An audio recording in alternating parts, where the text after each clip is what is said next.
We started this month with Beer52's Poland box with a great beer.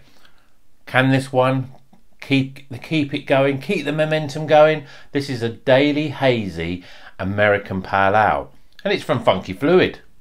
That's an interesting name. Let's see if the beer is as funky as the name, shall we? Let's rock.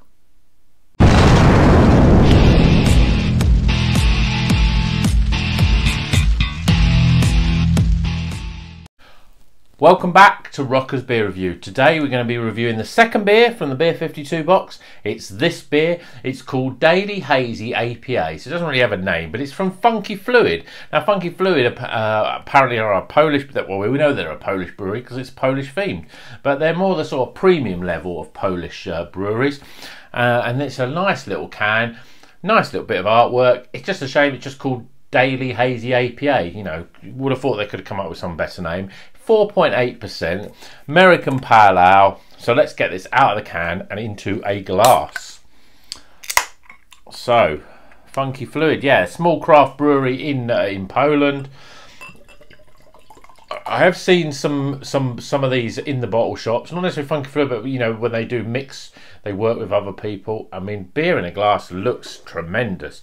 Look at that. I mean, that looks like a New England pale, really. Very, very custardy. For a 4.8% pale ale, that looks pretty thick. But I tell you one thing, it looks pretty damn good. I like the looks of that a lot. Really, this is how, you know, this is how I like my craft beer. We've got a 2-finger, really white, compacted head, and then a yellow, and then just custard in a glass. Looks pretty good. Let's see if how it smells, shall we? Yeah, I mean, the aromas are quite sort of subtle. There's definitely some sort of, there's a lot of tropical sort of notes in there. There's also a little bit of apricot, maybe, a few sort of stone fruits, which again is unusual for a 4.8% pale. I mean, can you see that? It looks really thick. Yeah, they're definitely dialed back though, the aromas. You know, I expect something like this to have big pungent aromas in terms of how it looks, because I'm thinking New England IPA or New England Pale Ale. I'm getting subtleness of peach and a subtleness of apricot, and you know, and there's a sort of tropical underline along all of it, sort of thing. But I think the best thing to do is to drink it. So, cheers, everyone.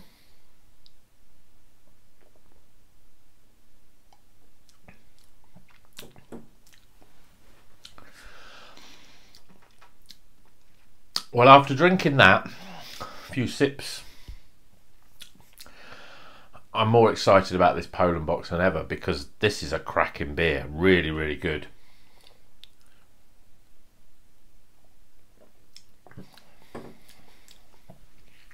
It's quite soft. There's a lot of there's citrus fruits in there as well. Well, let's describe it from the beginning. There's a sort of underlying citrus, sort of lemon and lime, a zestiness. But that soon sort of gives way to a very sort of grapefruit, almost like a pink grapefruit a flavour. And that sort of very mild bitterness that you get with grapefruit. And that just sort of finishes it off. It's very, very soft. It's amazing how soft it is for a pale ale.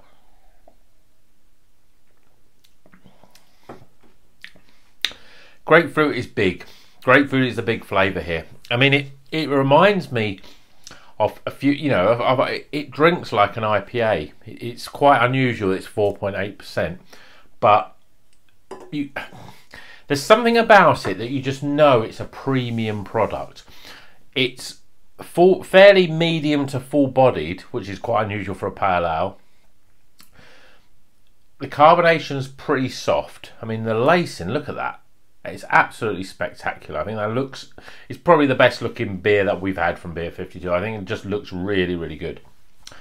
But grapefruit is quite overpowering. I'm going to have a quick look on the in the book, see what it says, what the hops are. Let's see if it says on the can. One of the beer features that we pay special attention to is drinkability. Hazy APA perfectly fits this, light, refreshing, strongly fruity. Oh, here we go. And it's got the hops. It's got Vic Secret. Okay, we've seen Vic Secret. lemon drop. Now, lemon drop is not a commonly used hop in the sort of craft beer, the IPA pale ales. I think it's more, you get that more in some of the sort of pilsners, lemon drop. Mosaic, Citra, you know, a couple of the well-known ones. Amarillo, Stilvian Cardinal yeast, and London. Oh no, Stilvian Cardinal. That's a hop. Never heard of that one before. That's quite interesting. Amarillo, I've heard of it, but it's not used that much. Certainly, there is a big grapefruit sort of flavour here. There's not sort of, you know, sometimes you get grapefruit, you'll get a bit of pineapple, but there's not really pineapple. There's not really mango. You get a real sharp citrusy blast of lemons, of limes, a little bit of orange rind, I would say, which gives it that little bitterness, and then a grapefruit, and it's like a pink grapefruit. I would give that, say, pink grapefruit all the way. I'm going to read the magazine as well, just see if we can just follow that up. The main goal was to create a highly drinkable and refreshing beer, combination of new wave hops, which Vic Secret, Lemon Drop, Mosaic, Citra, Amarillo, and the Styrian Cardinal. I have never heard of that hop before, but I'm interested to know more about that. Provides a very intense aroma of tropical fruits, stone fruits, and some resinous notes, as well as a sustainable bitterness. Yeah, well, the bitterness really comes from that sort of real grapefruit sort of flavour. A38 juice yeast helps to achieve full body. I mean, the body on this is tremendous. It's a really, really good beer, and it's, you know, it seems better than a lot of the Beer52 sort of beers. It's got a nice thick body, and it's amazing. It's 4.8%. It's really nice. I'm really enjoying that. I'm going to get some scores now. This is a good beer. We're keeping up that momentum. Let's get some scores.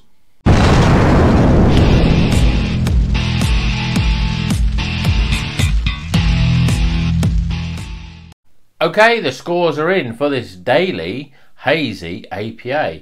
I think, you know, maybe this is it. It's called Daily because you've got to drink one of these every day to stay fit and healthy. You know, I'm all behind that. I think that's a great idea. This is Funky Fluid, which is, you know, is a brand that now I'm going to keep an eye out for. I'm going to try more of theirs because I think this is a really good beer. First things first was aroma. Now it says in the tasting or aroma note, you know, the tasting notes basically. Well, it talks about aroma. It says intense aroma.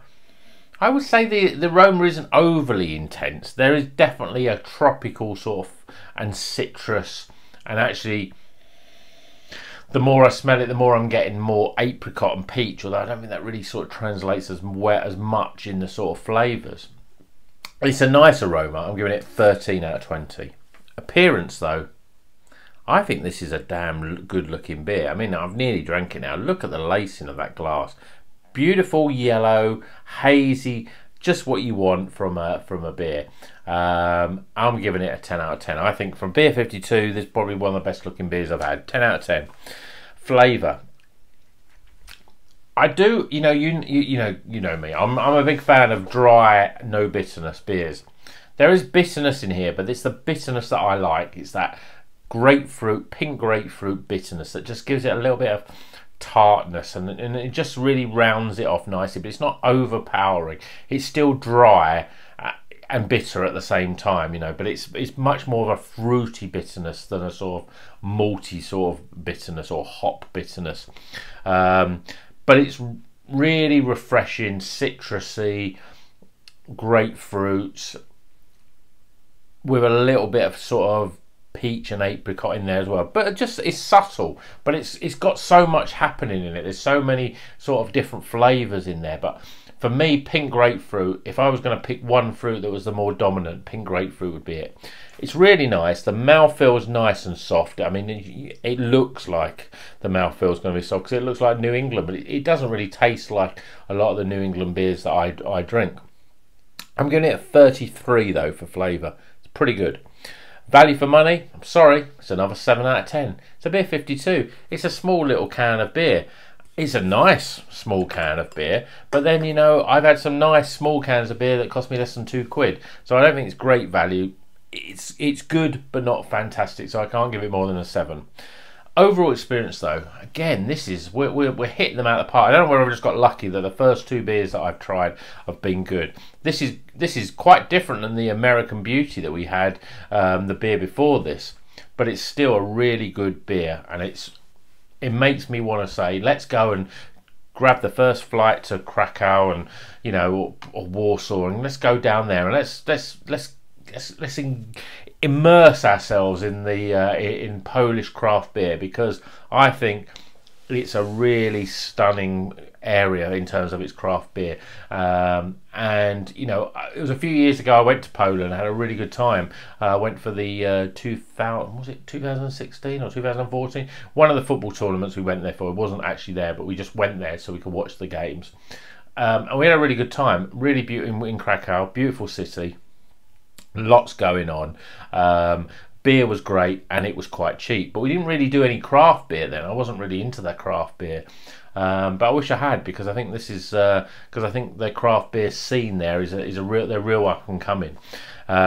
So I can't remember, I've told you about 14 out of 20 I'm giving it for my overall experience. I'm just about to take the last swig of this and it'll be over. That gives us a 77. It's a higher weight snake beer. It's a highly recommended beer. We're sticking in those 70s and we're going up. Can we go higher? Can we hit the 80s for Beer 52 this month? I hope so. I'm excited about it. Until the next one, keep on rocking.